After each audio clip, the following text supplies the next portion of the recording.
Same pero iba! Kapag oras natin 5:27 at live na tayo sa ating official Facebook page, Energy FM 106.7.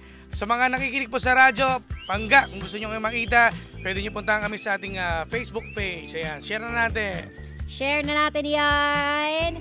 Oy, hello naman sa mga pangga po natin sa May Ususan Taguig. Uy, congratulations again kay Kuya kanina na nanalo ha. Correct. At syempre sa lahat din ng mga Papa Riders natin, no? Ito sa lahat din ng mga pangga natin partner, yung mga pumunta po kanina para sa ating Riders Day na maraming nakuwang mga freebies natin partner. Yes, congratulations sa inyo. At syempre ito po ay hatid sa atin ng Geely Helmets at ng 106.7 Energy FM. At naku, ito partner, ano ko na rin sa lahat po ng mga ate, kuya natin, available na po yung ating Eagle Helmet sa Shopee at Lazada. Sa legit Eagle Helmet tayo bumili. Syempre, Geely Helmet Philippines. Hindi lang basta helmet, Geely! Yay! Gusto natin yan. At eto na mga pangga, sa mga papauwi na o nasa kalsada na. Kaya nakikinig sa atin dyan yung mga Grab drivers natin at mga taxi drivers at MC Taxi. Ito na part, bigyan na natin ang ating story time ngayong ating Thursday drama. Ito simple lang to kasi meron lang akong tropa partner na wala na sila tong jowa niya. So ex na siya, meaning to say. So, uy! Ngayon, anong nangyari? Napapatingin kayo agad, no? Kasi, ang nagiging tanong niya, hindi sila nag-unfriend or naka-block sa Facebook. So, magkakilala, pa rin sila, friend pa rin sila sa social media. So, ang ano lang niya dito, nagiging drama niya na bakit gano'n?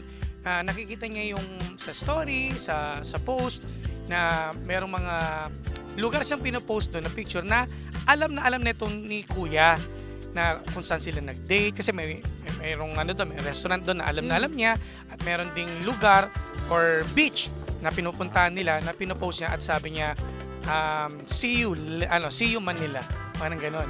So parang merong plano. So nagiging tanong lang, ano bang bilang babae, kasi ito boy to itong tropa na to ano ba yung meaning sa mga kababaihan, ba't gano'n ang post sa base do sa story time na napakinggan mo? So kumbaga, itong si babae, nagpo-post siya ng mga dati nilang pinuntahan. Nagpapahapyaw. Yes, yung restaurant, yung beach, yung lugar kung saan sila nagsama. Kasi malalaman namin mga lalaki dahil, di ba? Friends pa di ba? Oo, tsaka alam niya rin yung araw na yon. Para sa akin, no, kung ilalagay natin sa paano, kumbaga, kunwari, wala kang alam. Kung ipoprove niya yung point niya na hindi, assuming ka lang pwede nating isipin na wala lang naman talaga yun. Diba? Na yung boy lang ang mag-iisip na may something pa doon. Pero sa isang banda, kung ilalagay ko yung sarili ko sa dati kong edad, pwede kong gawin yun bilang pagpapapansin. Ayun. So may meaning yun. Diba? Okay, kumbaga parang indication yun na tipong, uy, namimiss kita or pupuntahan kita. Or may plano ako na bisitahin to uli. Ayun. Ganyan. Diba? So, diba, kumbaga siguro itong dalawang to, naghiwalay sila ng okay. Pero, eto nga may pagre-reminisce na nagaganap. Ganon. So, yun yung tanong daw. So, ano to, meron pa kayang pagtingin si girl or talagang hoping pa siya na makakaayos sila? Ang hirap din, diba? Ang hirap din. Kasi pwede niyang sabihin na, ba't mo iniisip yan? Kasi ang hirap din naman. Kung ako na naman yung sa lalaki at kinumpronta kita, ikaw yung ex, diba? Ikaw yung nagpo-post. Assuming ko naman, bakit hindi ba masama ba na mag-post ako ng mga dating, ito yung mga memorable sa akin. Pero labas ka na doon. Yun yung nakakatakot na komprontahin yung ex. Kasi baka yun ang marinig ko Correct. Pero sa bandang yan, gaya na sabi mo, kung dati ganyan ka, meron din kasing pahapyaw to si girl. Siyempre hindi naman naaamin yan Hindi kahit naman parang papahiya mo lang ako. Halimbawa, yung lalaki, papahiya mo lang ako pero sa totoo lang deep inside sa babae, meron yun. Oo, kumbaga ano ka lang para oops, I'm calling for attention, ganun. Kumbaga parang pahapyaw lang to, tinitignan ko kung tinitignan mo rin ba yung stories ko, apektado ka pa kaya, ganun. Meron pa kaya tayong chance ulit, ganun yun eh. Kumbaga siguro wala lang lakas ng loob itong si girl na kumprontahin si guy. Kasi ang pangit naman. Ang pangit naman dahil 'di ba, ang mga babae ganyan din, hindi niyo naman 'di ba, wala na kayo, ex na, 'di ba? Hindi naman kaya sabihin ng babae na, uy, alam mo ba, gusto ko makipagbalik sa pangit, di ba? So, okay lang ba na yung guy, kausapin niyo kasi syempre kami namang mga lalaki, kaya naman talaga yung first move eh. Kung mahal mo pa, pwede mong i-risk. Pero kung ikaw, alam mo yun, wala na sa isip mo yung magkabalikan kayo, wag na. Wala nang sense para kausapin mo pa yung girl. So, sa madaling salita, mas okay na rin siguro yung mga nakikita kong iba na unfriend na or binlock na para wala nang maisip pang iba. Para sa akin sa ngayon, sa akin din, yun yung ano ko eh. Ako, ganun din sa akin. Putol na lahat ng communication. Wala nang mga balitaan kasi nga, kumbaga parang ako pa yung magkakaroon ng mali siya, naisipin ko na meron ko something pero wala na pala. So, kung sa ngayon, kuya, sa ganyang sitwasyon, maaring pwede pa kayo mag-ayos yan kasi friend pa kayo sa Facebook, sa social media. O kung ganyan kung malakas sa loob mo at talagang hindi naman malakas sa loob, kung mahal mo pa siya, di komprontahin mo, di ba wala namang masama doon na kausapin mo siya kung maayos naman kayo Kasi tutusin lang, malamang okay pa kayo kasi nakikita mo pa yung post niya, friends pa kayo. Correct. Diba? Tsaka alam mo, naniniwala ko na may certain connection tayo na hindi maipaliwanag Kunwari tayo as a partner hindi magjowa. Di ba minsan kahit di tayo nag-uusap, nararamdaman natin na, uy, kailangan ako kausapin ni Jimbo. Uy, may kailangan natin sa akin si Sheena. Or may problema to, alam ko to, dapat mag-open sa akin to. Nahihiya lang mag-open sa akin. Correct. Minsan may ganon, di ba? So feeling ko, pwede natin i-apply din dun sa kanilang dalawa Pwede. Alam nila parehong energy nila nagsasabi siguro na, uy, kailangan natin mag-usap. Ewan ko, closure ba or balikan to? Pero siguro, ramdam mo yun. Kaya mo na-feel na parang, uy, may something. Kaya so, siguro may ganun. Kumbaga meron pa rin, hoping pa rin na magkakaayos. Kung kung wala namang kayong jowa parehas, go. Diba? Go, wala problema. Kasi kaibigan mo kami sa radyo kung hingin mo yung opinion namin, ako masasabi ko, go. Ako rin. Ako, G. Alam mo, para sa akin, ganyan sundin mo yung kung ano nararamdaman ng puso mo, di ba? Kung mapapahiya ka, kung sabihin niya sa'yo na asumero ka, at least tinry mo. At least alam mo na kung saan kalulugar, di wala na pala. Correct. Di ba ganon? Kasi ako naniniwala ko na hindi naman lahat ng mga naghiwalay ay hindi nagbalikan. Dahil meron ding ilan na naghiwalay pero nagkabalikan. Yes. Dahil nga, di ba, okay pa naman sila nun. At mag-friends pa sila sa social media. Pwede mo pang i-chat yan. Kasi pwede mo i-chat yan Kung naka-block ka, hindi na. At kung unfriend na kayo, malamang sisin ka lang yan. Correct, di ba? Meron nga, sinasabi nga nila, di ba, love is sweeter the second time around. Yun. Yun lang naman, napakasimple lang naman. Kung gusto mo lang siguro na magkamustahan lang kayo pero wala nang feelings, pwede naman yan kasi mag-friend naman kayo Pwede, kayo kung kaya nyo. Pero tingin ko, hindi ako naniniwala. Pero para sa akin kasi, ako kasi talaga ex na. Kasi pag magkikita kayo, na napagkasunduan niya magkikita kayo, ako naniniwala ko na pwedeng magkaayos kayo ulit. Naku, oo. Diba? At malamang, kukulog at kikidlat yan. Baka may magawa pa kayo. May magawa pa. Masaya! Oo, at yun pa yung reason. Maging mix siya ng pagkakabalikan nyo. Ganon lang yun. Ganon yun Kaya wala. Para sa akin, pag ex na. Lahat naman tayo ngayon sa sitwasyon naman ni Kuya pero kayo naman, single kayo, di ba? At okay pa naman kayo sa Facebook, social media. Go. Go lang, ganun lang. Why not? Para kasi ang nangyari yun lang yan mahabang cool off. Yes, Hindi pa naman totally as in super duper break. Tsaka ang mga babae naman kasi talaga hindi naman yan unang aamin Kayo rin naman kami rin naman. Pero di rin naman kayo aamin. Pero sa sitwasyon, dito dapat kung sino nang ibabaw na alam mong mahal mo pa to, kailangan kausapin ko to, di dapat mag-giveaway na yung lalaki. Ang hirap, pataasan din sila ng pride. Dapat talaga, ito si Kuya kasi puro parinig, puro pa ganito. Pero si Kuya humingi sa atin ng opinion, so dapat ikaw na gumawa. Kasi naniniwala ko na ikaw may feelings pa dyan. Di ba? Pero hindi namin masasabi yan kung di ba? Nasa ang sarap pa naman ng ganyang pakiramdam. Iba, nako. Di ba? Yung talagang inaasar mo yung puso mo na hindi ko na to gusto. Pero nasasabi ka pa rin na makakita siya. Iba yung nilabas mo Di ba? Yung lahat ng mga di ba yung mga dapat ayusin, lalabas mo na. Kasi ikaw, pag nakipag-break ka, di ba, parang gusto mo pang ayusin lahat. Oo. Baguhin yung pagkakamali mo, ayusin lahat para hindi na kayo magkahiwalay muli. Totoo. O, di gawin mo. Hindi, sa totoo ako ganun kapag kunwari nung nakipag-break, ilang break-up muna bago tuluyan talagang nag-break. Di ba, meron nga, nakipag-break tapos magkabalikan. Di ba, ganun lang ang routine eh. Yung hili lang ang hindi. Ayan. Yung tinuruan mo na ako doon. Yan. Di ba? Na pag sinabing break, puto lahat ng communication. Totoo.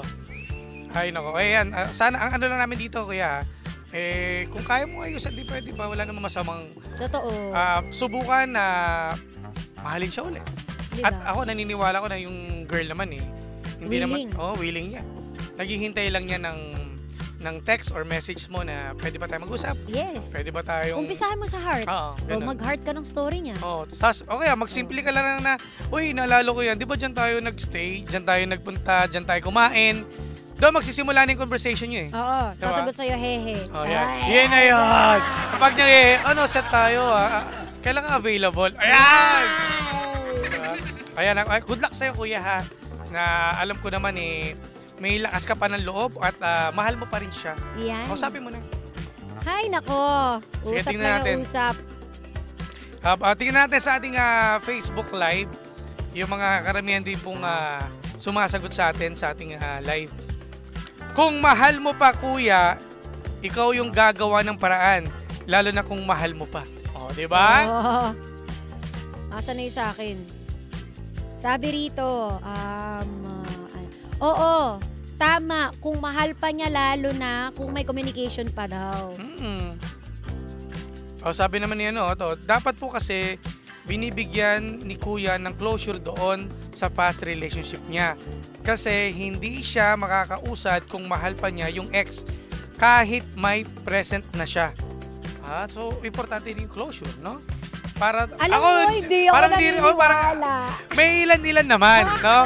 Kasi sa aming mga na-experience, hindi po kami nakatanggap ng ganyan. Na-experience na. Closure, masarap closure minsan. Kasi minsan ng closure po kasi, nagiging close talaga dun sa punto na talagang may pagkakataon pang may mangyari. Di ba? May mangyari kung ano man yung iniisip nyo. Charis. Pero minsan may pagkakataon talaga na hindi na kailangan ng closure. Ewan ko, para sa akin. May mga bagay na hindi mako-close kasi may mga taong ayaw rin na magpatawad. Magpa-close. Alam mo yun, yung hindi nyo tanggap sa isa't isa na ma-pride pa rin kayo hanggang sa huli. O di, walang na-close. Doon na nagsisimula yung wala namang pakialaman. Wala na. Kaya pangit ang breakup. Totoo. Sabi rito, pag mahal mo, huwag mo sayangin ang pagkakataon. Gawin mo na or maging what if na lang yan panghabang buhay, sabi ni Froilan. Yes, that's what I'm talking about. Kapag may na-feel kayo na kailangan ninyong gawin, huwag ka na magdalawang isip. Tama. Diba? Tapos ito naman, mas maraming challenge ang second time. Dapat bigyan mo ng halaga kung sakaling maging kayo ulit. Pwede. Totoo. Pwede, ate Tsaka, baby. mas mahirap nga. Totoo yun, mas mahirap kapag second time na. Kasi kumbaga parang buburahin nyo na yung mga pagkakamali nyo noon Ang hirap na. Tsaka meron na siyang alas. Kumbaga may nangyari na dati. Pero tingin ko, ako pag sinabing closure na, tatanggalin na natin yung mga dating nangyari sa atin. Minsan kasi yung pinakamalupit at pinakamasakit na naranasan ninyo sa relasyon nyo yun, hindi nyo mabubura sa isipin nyo at masasabi nyo, hindi lang ngayong nagbalikan kayo, baka dumating at tumagal, nandun pa rin yung sumbat Totoo. Diba? May sumbat pa rin yan. Mahirap. Sa totoo lang yung iba, ako taas kamay ko talaga sa mga taong nakakalimot. Kasi hindi ko talaga kaya. Yung iba kasi tinanggap na talaga diba, sabihin man yon. Ang sakit sa tuwing maaalala mo. Yun lang Diba? Depende sa sitwasyon kung ano problema na kinaharap nyo nun. Oo, depende talaga. Kapag ang problema ninyo, yung petty lang, yung mga sakto, maliliit lang. pero about cheating, cannot be. Yung mga bagay na napaka-komplikado, tingin ko hindi na yan Siguro napakalaking puso. Kailangan ng taong may kayang gumawa. Siguro nangyari nga doon, gagawin ko na lahat to. Kumbaga, halimbawa, nasa akin yung pagkakamali. Ipupusta ko na yung buhay ko, ganun. Ipaparamdam ko sa'yo talaga nang wala na talaga akong gagawing masama. Totoo. At tatanggapin ko na kahit sabihin mo sa akin yan, ay magbibingi-bingi ako, ipapakita ko sa'yo yung totoo ko na nagbago ako. Ako, naniniwala pa rin ako na may mga taong ganun. Meron. Diba? Meron. So, wag po nating lalahatin ha. Kasi yung iba sinasabi, hindi, once a cheater, always a cheater na hindi nyo rin po masasabi. May mga tao pong ganyan, pangalan Glenn po ang pangalan niya. Nagbago po yun, di ba? May mga storya talaga na hindi mo aakalain na imposible pala talaga na may nagbabago. Tama. Diba? Ay, nako. Well, Papel. O ito, i-shoutout muna natin yung mga pagkapo natin. Eto, may shoutout ako, Jimbo. Oh, sige, go. Hello naman kina Bianca Garcia and si Rochelle. Nakikinig sa may Shop Anyong PH at si Kate Maniez. Uy, thank you sa Shop Anyong. Alam mo ba, dito ko dati bumili ng mga pinggan. Nagpadala sila ng pinggan. Grabe. In fairness. Sana may experience ko kasi yung manay ko. Kapag mga bet mo yung mga aesthetic. Gusto ko yan. Ay, sana ma-experience ko rin yan, no? Right, for the shala ng mga plates. Uy, thank you so much sa Shop Anyong PH. Shop Anyong, ha? Anyong, ha? Baka meron ako kasi may liga ako sa mga ganyan, eh. Yung mga pinggan-pinggan. Oo, pinggan-pinggan. Pag maka-adulting, yan yung mga bet natin. Diba? Tsaka lalo na ngayon, no? Lalo na't magpapasko, dapat lahat ng mga gamit natin sa bahay ay bago. Ay, totoo. Diba? For the winter, ang team nung akin. Ay, gusto ko yan. Winter Wonderland. Baka naman, Anyong! Thank you so much. Hi, Kate. Ito si Nalski Pavan. Salamat po, DJ Jim. Ito yung kanina pumunta dito, yung ating Joyride rider natin, ha. Maraming salamat, pare. At sa lahat din ng mga panggapo natin ng mga riders. Ang dami na ito pumunta kanina grabe, thank you so much sa support ninyo. Ang dami, isa-isa ko. Angkas, Joyride, Move It, Food Panda, lahat na. In fairness, ang bongga. Grabe. At maging sa mga private na nagmomotor, yung walang hindi sila delivery rider. Walang motor. Hindi naman. Yung walang mga MC taxi. Sila yung private lang. Yung mga mahilig lang magmotor. Yung mga naghahatid ng jowa, ganyan. Yan. Congratulations sa lahat sa atin at successful ang ating Riders Day. At hindi lang yan, isang beses ba? Maulit yan, ha? Totoo. Kabayanan nyo. Susunod meron ng nasa concert grounds na tayo. Yeah. Wow! Dahil tutugtog na yung mga banda, gano'n. Tsaka excited na rin yung ibang mga riders natin nagpunta kanina kasi nga bukas po, abangan nyo ang mga maswerteng mananalo ng helmet, ng Geely. 4 na full face at 4 na half face. Wow! So, bawat isang DJ po ay mananalo ng 2 winners. Bawat isang DJ, 2 winners, isang half face, isang full face. Ang tabayaran nyo bukas. Kaya walang lipatan, ha? Sana nandito kayo, ha? At nakatutok. Uy, hello din kina John Paul Galang sa Thailand. Ay, hello po. At pabatid na rin pala si Ramjin Reyes. Paps Jimbo, pwede pa ba pwede pa ba daw humabol? Actually, dapat kanina. Hanggang alas 5. Sayang naman. Sayang, para makapag-register kayo dito kasi kanina ina-announce namin. Yes. Uy, happy birthday kay Zane Laiko, Napiza, and hello kina Raquel Shelby, Nezel Cristal, and si Baby. Ayan, hello po sa inyo at ingat po lahat mga pangga at syempre mamaya po maraming mangyayari. Kay Kuya Chico, mamaya meron pang yung mga pang-gash at pang-cash natin online on-air promo. Pabayaran niyo. Kaya wala pong maglilipat mga pangga. At may pabatiin ka pa bago. Ito partner si MG Regidor. Pa-shoutout naman pong Habal Rider Luzon Avenue. Yan, at sa lahat din ng mga tropa nating mga riders dyan na nakatutok sa ating Facebook Live. Thank you so much. Ay, sa Newport World Resort Stable Games. Hello po sa inyo dyan. Habati mo na partner si Shane Lightcho. Ayan. Loha Hector, Yari Santos, hello. Yan, thank you po. At may mga iba pang umabol. Alaus na. Okay na. Maraming salamat mga pangga at naway ingat po tayo sa lahat ng mga uuwi po ng kanilang tahanan galing trabaho at sa mga chikiting, yung mga estudyante, ha? Ingat po. Ingat. Kaya naman kami po yung exit na mga pangga, panibagong drama na naman ang hindi natin nasolusyonan pero ating napag-usapan. Kaya masasabi ng Jim si Jan ay, anong drama mo? Susunod na, The Monarch of Philippine Radio. Walang ibang kundi si Kuya Chico! Kaya naman kami po yung exit na mga pangga na kasama at nakapiling ninyo nag-iisang pabebot na si Sheena. At ang inyong Jimbolicious DJ, ako po si Jimbo. Dito lang yan sa programang Anong Drama Mo? Ng number 106.7 Energy FM. Bangga, wag sabing radyo, sabihin mo!